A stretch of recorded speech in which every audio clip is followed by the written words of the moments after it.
On revient sur Oracle. La question qu'on se posait ce matin avec vous deux, avec votre tropisme pour la bourse, c'est est-ce qu'on y va, est-ce qu'on n'y va pas, entendu sur cette valeur. Peut-être Laurent pour démarrer et puis Aude, Ouais. votre réaction. Ouais, parce qu'effectivement, Oracle, spécialiste du cloud computing, base de données logicielles d'entreprise. En gros, ça pourrait être, si je devais trouver un équivalent européen, parce qu'on parle d'Europe, ce serait à peu près SAP.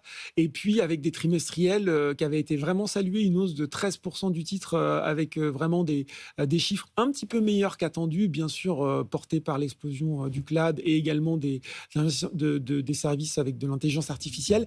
Après, voilà, sur la question, Oracle est peut-être pas la valeur dont on parle le plus quand on parle du boom de l'IA et de la tech.